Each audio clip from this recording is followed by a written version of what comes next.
Սպերջենի աստվածաշնչյան ընթերցանությունն ամեն երեկո, հունիսի 4 Փառքով համբարձվեց, առաջին Տիմոթեոս 3 գլուխ 16 խոսք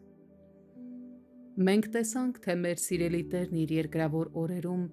ինչպես խոնարհվեց ու ցածրացավ, քանզի նա անարգված և մարդկանց երեսից ընկած հարվածների Տեր և ցավի տեղյակ եղավ Եսայի 53 գլուխ 3 խոսք Նա, ով առավոտվա պես պայծառ էր, վշտի ցնցոտիներ էր կրում, որպես իր ամենօրյա հագուստ, ամոթն էր նրա պատմուճանը և նախատինքը նրա զգեստը, բայց հիմա, երբ նա արդեն հաղթել է խավարի բոլոր զորություններին այն արյունոտ փայտի վրա, մենք նայում ենք մեր Թագավորին, որ ներկված հանդերձներով վերադառնում է Եդովմից և զգեստավորված է հաղթանակի շքեղությամբ, ինչ փառավոր պետք է նա եղած լինի սերովբեների աչքերում, երբ ամպը ծածկեց նրան մահկանացուների տեսադաշտից և նա երկինք համբարձվեց,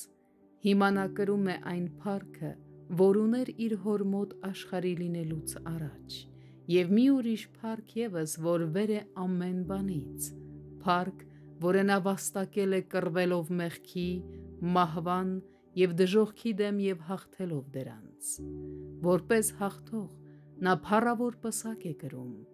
լսում եք այն երգը, որ վեր դեպի երկինք է բարձրանում, դա նոր և ավելի քաղցր երգ է, արժանի է գառը, որ մորթվեց, քանզի նա մեզ իր արյունով փրկագնեց մեր Աստծո համար,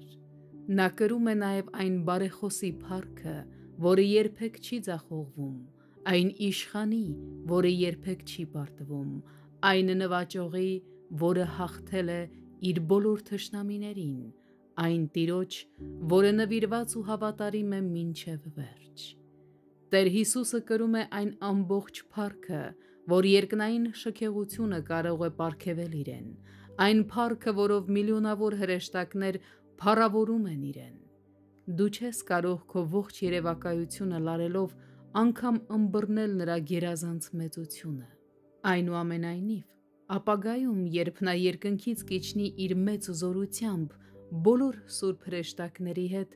նա նորովի կհայտնի իր փառքը։ Այն ժամանակ նա կնստի իր փառած աթոռի վրա, ու այդ փառքի փայլատակումը, այն կհափշտակի նրա ժողովրդի սրտերը, և սա դեռ վերջը չէ,